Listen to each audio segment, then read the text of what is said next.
इन खबर यूपी में आप सबका स्वागत है। मैं हूं हसीन अहमद। उत्तर प्रदेश सरकार ने फैसला किया है कि राज्य के तमाम वित्त पोषित जितने भी मदरसे हैं उन तमाम मदरसों में एनसीईआरटी का सिलेबस लागू किया जाएगा। एनसीईआरटी के पाठ्यक्रम के अनुसार ही अब इन मदरसों में पढ़ाई की जाएगी। साथ ही साथ आपको बताते चलें कि ये पूरा का पूरा पाठ्यक्रम चरणबद्ध तरीके से लागू किया जाएगा और इसे लागू करने की शुरुआत इसी साल के शैक्षणिक सत्र 2023-24 से शुरू की जा रही है, जो कि मार्च अप्रैल से शुरू हो रहा है। तो इन्हीं 2 महीनों से इसकी शुरुआत की जाएगी, जिसके बाद एनसीईआरटी के सिलेबस के आधार पर ही मदरसों में पढ़ाई की जाएगी उत्तर प्रदेश राज्य में। इसके साथ ही साथ आपको बताते चलें कि स्कूल यूनिफॉर्म्स की अगर हम बात करें, अगर हम बच्चों की वर्दियों की बात करें, तो उसके लिए सरकार ने इस बात का फैसला किया है कि उन्हें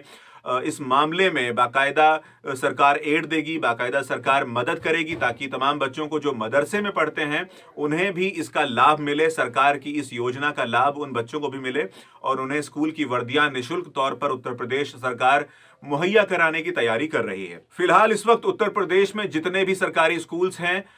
मान्यता प्राप्त अगर हम बात करें, जो कि सरकार के अधीन आते हैं या सरकार के वित्त पोषण के तहत आते हैं, तो ऐसे स्कूलों में फिलहाल जो खर्च की जो बजट है वो 1200 करोड़ रुपए का उत्तर प्रदेश सरकार का है और अब इसका लाभ जो है राज्य के मदरसों को भी मिलने जा रहा है। साथ ही साथ आपको बताते चलें कि जो बच्चों के फायदे के लिए उन्हें स्कूल यूनिफॉर्म्स मुहैया कराने की बात सरकार कर रही है, जिसके लिए वो बजट सैंक्शन कर रही है, जिसके लिए सरकार पैसा खर्च करने की योजना बना रही है, वो डायरेक्ट बेनिफिट ट्रांसफर स्कीम के तहत किया जाएगा। यानी कि बच्चे के खाते में ये सारी रकम सीधे तौर पर आएगी, उसे किसी और व्यक्ति से इस मामले में कोई भी संपर्क रखने की जरूरत नहीं है। डायरेक्ट बेनिफिट ट्रांसफर में होता यह है कि सरकार सीधे सीधे लाभार्थी के खाते में वो पैसा ट्रांसफर करती है। तो ये इस मुहिम की सबसे बड़ी खूबसूरत चीज है कि बच्चे को इसका फायदा सीधे तौर पर सरकार देना चाहती है, बिना किसी लाग लपेट के बच्चे को सीधा फायदा मिले और बीच में किसी किस्म की कोई धांधली ना हो पाए। राज्य सरकार ने इसके लिए तमाम तरह के जितने भी आवेदन जरूरी हैं उन तमाम आवेदनों की मांग की है और इसके बाद इसके ऊपर कार्रवाई की जाएगी और जितनी भी जरूरत यहां पर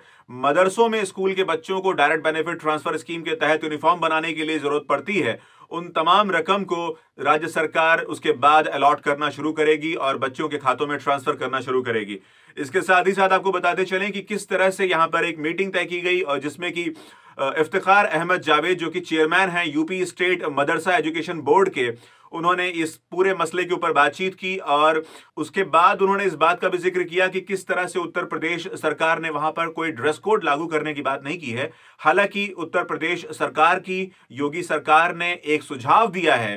कि अगर आप चाहें तो लड़कों के लिए कुर्ता पैजामा और लड़कियों के लिए शलवार कमीज का प्रावधान कर सकते हैं, जो कि यहाँ के विद्यार्थियों के लिए उनके यूनिफॉर्म्स के लिहाज से अनुकूल माना जा रहा है। इसके साथ ही साथ आपको बताते चलें कि किस तरह से यहाँ पर बोर्ड मेंबर्स यहाँ पर मौजूद हैं। यहाँ पर कमर अली और उसके अलावा तनवीर रिजवी हैं, डॉक्टर इमरान अहमद हैं और उसके साथ ही साथ आशीष आनंद, जो कि फाइनेंस एंड अकाउंट्स ऑफिसर हैं माइनॉरिटी वेलफेयर डायरेक्टोरेट के। उसके साथ ही साथ जगमोहन सिंह हैं, जो कि रजिस्ट्रार हैं UP Madrasa education council of Lucknow के। और इन तमाम लोगों ने ये पूरी बातचीत की और ये मीटिंग की जो तमाम चीजें हैं वो बुधवार के रोज ये सारी चीजें तय की गई। इसके साथ ही साथ आपको फिलहाल बताते चलें कि राज्य में 25,000 मदरसे फिलहाल चल रहे हैं, जिसमें से 16,513 मदरसे सरकार द्वारा वित्त पोषित हैं। इन्हें राज्य सरकार एड देती है, इन्हें राज्य सरकार स्कूल चलाने का खर्च मुहैया कराती है। वहीं आपको यह भी बताते चलें कि इस पूरी मीटिंग में, इस पूरी बातचीत में ये बातें भी निकलकर सामने आई और यहां पर जावेद साहब, जो कि बोर्ड के मेंबर हैं, उन्होंने इस बात को रखा कि उन्हें सिफारिश मिली है national child rights protection commission की तरफ से। उन्होंने ये सिफारिश की है कि राज्य के तमाम मदरसों में ऐसी शिकायतें सामने आ रही हैं जहां पर यह बताया जा रहा है कि किस तरह से नॉन मुस्लिम्स बच्चों को, जो बच्चे वहां पर दाखिला लेना चाहते हैं, जो बच्चे वहां पर एडमिशन लेना चाहते हैं, जो कि मुसलमान नहीं हैं और मदरसे में पढ़ना चाहते हैं, ऐसे बच्चों को किसी किस्म की जो उनके एडमिशन की बात है, किसी किस्म के जो उनके दाखिले की बात है, उसमें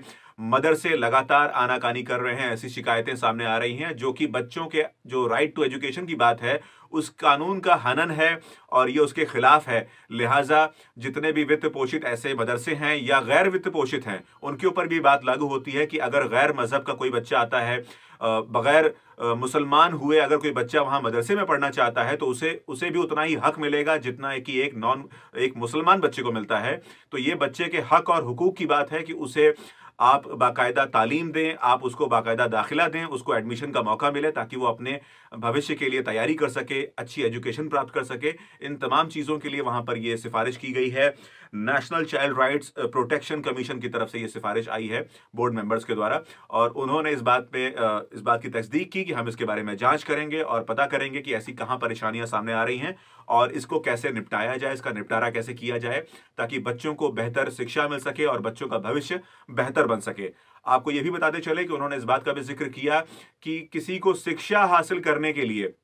उसके धर्म, उसके मजहब व मिल्लत की परवाह किए बगैर उसे दाखिला मिलना बहुत ज़रूरी चीज़ है। मजहब का ज्ञान से, मजहब का शिक्षा से, मजहब का तालीम से कहीं कोई वास्ता नहीं होता है। ये दोनों अलग अलग चीज़ें हैं। आपको शिक्षा मिलना ये आपका अधिकार है। वहीं साथ ही साथ आपको बताते चलें कि योगी सरकार हमेशा से इस मंशा में रही है कि किस तरह से राज्य के अल्पसंख्यकों को, मुसलमानों को मेन स्ट्रीम में लाया जाए, मदरसों को मेन स्ट्रीम में लाया जाए। इसीलिए ये पूरी कवायद जो है national education council for research and training NCERT के इस पाठ्यक्रम को जोड़ने का मकसद केवल इतना है कि इन तमाम बच्चों को तैयार किया जाए, इनके भविष्य के लिए इस कदर तैयार किया जाए कि इन बच्चों को सोसाइटी के लिहाज से, समाज के लिहाज से तैयार किया जा सके और ये समाज के लिए उपयोगी एसेट के तौर पर उभरें, उपयोगी एक किरदार के रूप में उभरे, जिससे कि ये बच्चे आगे चलकर अपने भविष्य को उज्जवल कर सकें और देश के लिए भी एक काम कर सकें। इन तमाम चीज़ों के लिए राज्य सरकार ने ये तमाम प्रयास किए हैं और इन्हीं प्रयासों के लिए योगी सरकार ने ये जो तमाम प्रयास किए हैं, जिस तरह से वो एड देने की बात कर रहे हैं, जिस तरह से वो वित्त देने की बात कर रहे हैं, उसके साथ ही साथ जिस तरह से उन्होंने बात की है कि बच्चों को यूनिफॉर्म मिलनी चाहिए, बच्चों को कपड़े मिलने चाहिए, बच्चों के लिए किताबें निःशुल्क तौर पर मुहैया करानी चाहिए। ये तमाम चीज़ें मुसलमान हलके में जिस तरह से तमाम मुस्लिम फ्रैटर्निटी है, जिस तरह से तमाम मुसलमान क्लरिक्स हैं, अगर आप बात करें जो मुस्लिम इस्लामिक स्कॉलर्स हैं, उन तमाम लोगों ने इस कदम का स्वागत किया है। उन्होंने इसकी जमकर तारीफ की। आपको बताते चलें कि इस्लामिक सेंटर ऑफ इंडिया के जो चेयरमैन हैं मौलाना खालिद रशीदी फिरंगी महली, इन्होंने इस बात की जमकर तारीफ की कि किस तरह से राज्य सरकार ने इस बात का फैसला किया है कि मदरसों में एनसीईआरटी सिलेबस की हिसाब से पढ़ाई की जाएगी, एनसीईआरटी का पाठ्यक्रम लागू किया जाएगा और इससे बहुत ज़्यादा फायदा होने की उम्मीद है। उन्होंने कहा कि अगर हस्तक्षेप नहीं होता है इस्लामिक एजुकेशन पॉलिसीज़ के हिसाब से, तो अगर ये चीज़ें होती हैं उस दशा में कि हमें इसमें सबका सर्वांगीण विकास की अगर हम बात करें कि ओवरऑल सबका डेवलपमेंट इसमें होगा, आपको बेहतर धर्म की शिक्षा मिलेगी, आपको ज्ञान मिलेगा, आपको बाजार के हिसाब से जो शिक्षा आपके पास होनी चाहिए, जो तमाम मालूमात आपके पास होनी चाहिए, वो तमाम चीज़ें अगर आपको मिल रही हैं तो इससे बेहतर और कुछ नहीं हो सकता। ऐसी तमाम जानकारियों के लिए बने रहिए इन खबर यूपी के साथ।